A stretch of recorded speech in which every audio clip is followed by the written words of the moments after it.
2 நாட்களாக மிகவும் அதிர்ச்சி அளிக்கக்கூடிய ஒரு செய்தி. திருப்பதியில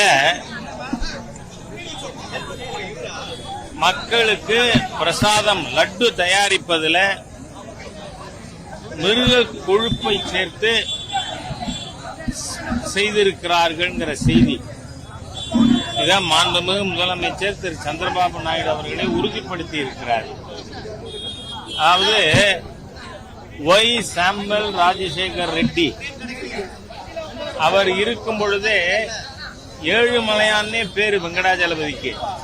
ஆனா அவருக்கு 2 மலை தான், மீதி 5 ஏழுமலையானோடது இல்லை அப்படின்னு சொன்னார். ஆனா அந்த மலையிலே தான் அவர் அடிபட்டு காலமானார். அவருடைய மகனுடைய கிறிஸ்தவ மதவெறி ஆட்சியில உலகம் முழுவதும் இருக்கின்ற இந்துக்கள் போற்றுகின்ற திருப்பதின்னு சொன்னா பிரசித்தி பெற்றது பிரசாதம் லட்டு. மாட்டு கொழுப்பு பன்றி கொழுப்பை கலந்து வித்திருக்காங்கிறது வன்மையாக கண்டிக்கத்தக்கது. நாம இத பேசினா உடனே மதவாதம்வான். இந்து மத நம்பிக்கை இல்லாத எவரும் கோவில் நிர்வாகத்தில் மட்டுமல்ல ஆட்சி நிர்வாகத்திலும் இருக்கக்கூடாது என்பதை நிரூபிக்கின்ற விதமாக இந்த மோசமான சம்பவமானது நமக்கு எடுத்து காட்டுகிறது. ஆகவே இதற்கு காரணமாக இருந்தவர்கள் கடுமையாக தண்டிக்கப்பட வேண்டும். அதோடு இல்ல, இந்து மத நம்பிக்கை இல்லாதவர்களை ஆட்சி அதிகாரத்துக்கே நாம வரவிட்டுறக் கூடாதுங்கிறத இது நிரூபிக்கின்ற விதமா அமைஞ்சிருக்குங்கிறத நான் சுட்டி காட்ட விரும்புகிறேன். அதற்கு அடுத்ததா காங்கிரஸ் கட்சிக்கு மாநில தலைவரா ஒருத்தர் இருக்கார், கே செல்வமா இல்ல, பெருந்தொகை ஈட்டியதால் செல்வ பெருந்தொகை ஆனார். அவர் பேரு ஆடிட்டர் பாண்டியன் கொலை வழக்கிலேயே நீங்க அந்த வழக்கில் அவர் பேர் என்ன போட்டிருக்கு? கே செல்வம் தான். அந்த கே செல்வம் நான் ஏற்கனவே 2 மாதங்களுக்கு முன்பாக காஞ்சிபுரத்தில் என்னோட பத்திரிகையாளர் சந்திப்பிலேயே நண்பர் ஆடிட்டருடைய படுகொலையை புனர் விசாரணை செய்ய வேண்டும் கேட்டிருக்கேன். இன்னைக்கு நீங்க பார்த்தா பகுஜன் சமாஜ் கட்சியினுடைய ஜெனரல் செக்ரட்டரி ஜெய்சங்கரா அவர் ராகுல் காந்திக்கு 4 பக்க கடிதமே எழுதியிருக்கார். அதுல அவர் ஆம்ஸ்ட்ராங் அவர் படுகொலையில இந்த கே செல்வம் என்கின்ற செல்வ பெருந்தொகைக்கு சம்பந்தம் இருப்பதாக சுட்டிக்காட்டி இருக்கார். அன்னைக்கும் டால்பின் ஸ்ரீதர் தான் என் கூட இருந்தார், இன்னைக்கு இருக்கார். இது ஒரு ரேர் காம்பினேஷன் நினைக்கிறேன் நான்.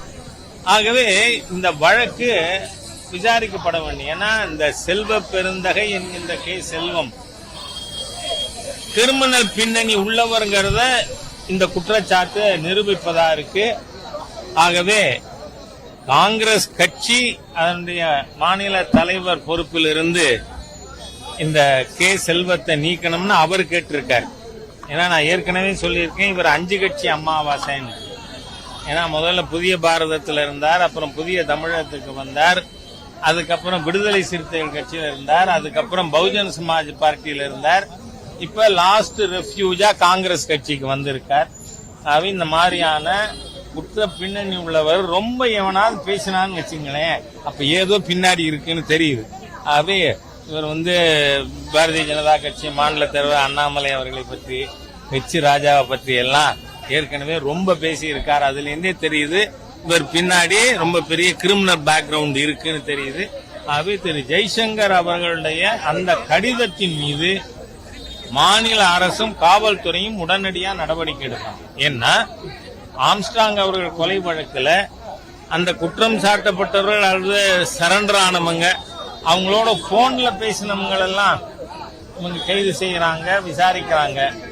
ஆனா இவரோட செக்ரட்டரியா அஸ்வத்தாமன் அட்வொகேட் செல்வத்தோட செக்ரட்டரி தானே, இளைஞர் காங்கிரசுக்கும் நிர்வாகி, இவருக்கு பர்சனல் அசிஸ்டண்டாவும் இருந்தார். ஆகவே அவரே இதுல குற்றம் சாட்டப்பட்டு கைது செய்யப்பட்டிருக்காரு. அப்படி இருக்கிறச்ச செல்வம் இஸ் அட் லார்ஜ்ங்கிறது நமக்கு கவலை அளிக்கிற விஷயமா இருக்கு. சோ அவரை முறையான விதத்துல காவல்துறை விசாரிக்க வேண்டும், மேல் நடவடிக்கை எடுக்க வேண்டும்னு கேட்டுக்கிறேன். நீங்க ஏதாவது கேட்கணும்னா கேட்கலாம்.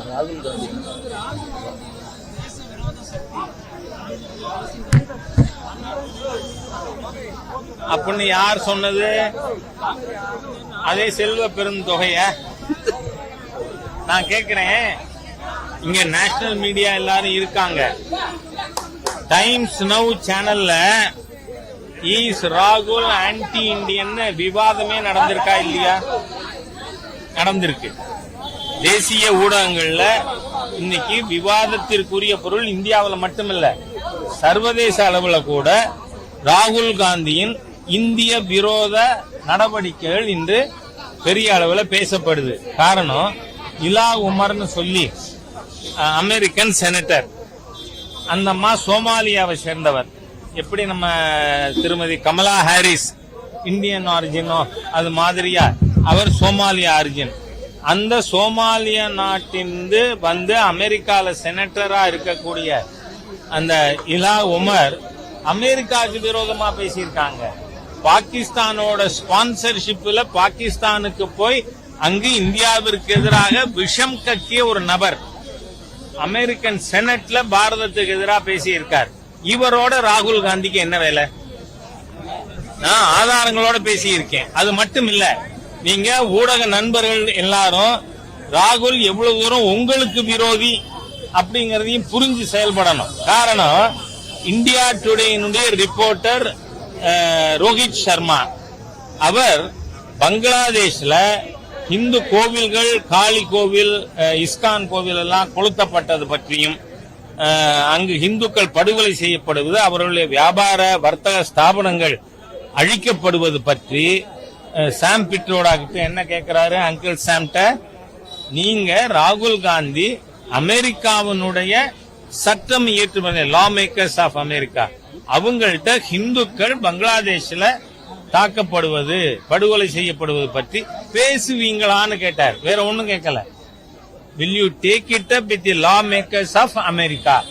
அதுக்கு ராகுல் காந்தியோட டீம் போயிருக்குல்ல, அந்த டீம்ல இருக்கிறவங்க அந்த ரோஹித் சர்மாவை தாக்கி அவரோட செல்ல பறித்து அதுல இருக்கிற பதிவுகளை அழிச்சிருக்காங்களா இல்லையா?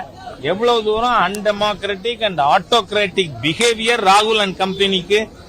ஆகவே அவர் இந்தியாவுக்கு எதிராகவும் உங்களை போன்ற ஒவ்வொரு இந்திய பத்திரிகையாளருக்கு எதிராக செயல்படுறவர். அதனால நீங்க தக்க விதத்துல ராகுலுடைய பின்னணியை பற்றி எடுத்து பேசணும்னு கேட்டுக்கிறேன்.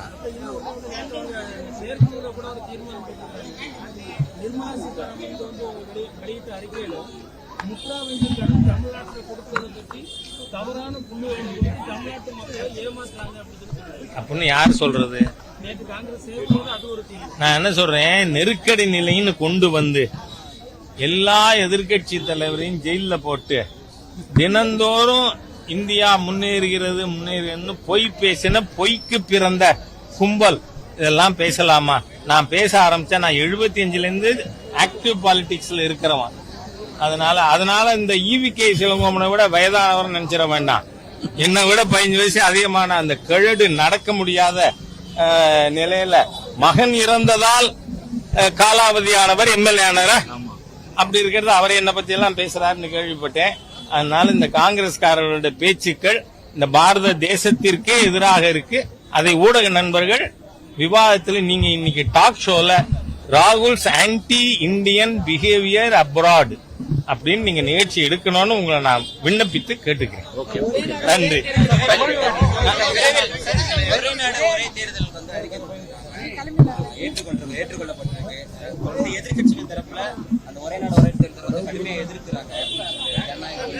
நீங்க இந்தியா சுதந்திரம் பெற்றதிலிருந்து 1970 வரை இந்த நாடு முழுவதும் எல்லா தேர்தலும் ஒரே சமயத்துல தான் நடந்தது. ஆனால் திருமதி காந்தி அவர்கள் மாநில அரசுகளை இஷ்டம் போல் டிஸ்மிஸ் பண்ணினதுனால அது டிஸ்ரப்ட் ஆகி இப்போ வெவ்வேறு காலகட்டத்தில் நடக்குது. இப்பதான் பாராளுமன்ற தேர்தல் முடிஞ்சிருக்கு. ஆனா இப்ப வந்து ஜம்மு காஷ்மீர், ஹரியானா தேர்தல் நடந்துகிட்டு இருக்கு. அதே மாதிரியா இன்னும் 15-20 நாள்ல மகாராஷ்டிரா, ஜார்க்கண்ட் அறிவிப்பு வரும். அப்போ ஒரு அரசியல் கட்சிகள் பூரா அரசு நிர்வாகம் தேர்தலை பற்றியே கவனித்துக் கொண்டிருந்தால் முன்னேற்றம் பற்றி மக்கள் மேம்பாடு பற்றி நாம கவனம் செலுத்துறதுக்கு முடியாதுங்கிறதுனால நாம நடத்தணும்னு சொல்லியிருக்கோம். மாநில அரசுகள் இருக்காதுன்னு சொல்லியிருக்கோமா? இல்ல. அப்ப பெடரலிசத்துக்கு என்ன ஆபத்து, ஜனநாயகத்துக்கு என்ன ஆபத்து? ஆகவே எதிர்கட்சிகளுடைய வாதம் அடிப்படை இல்லாது.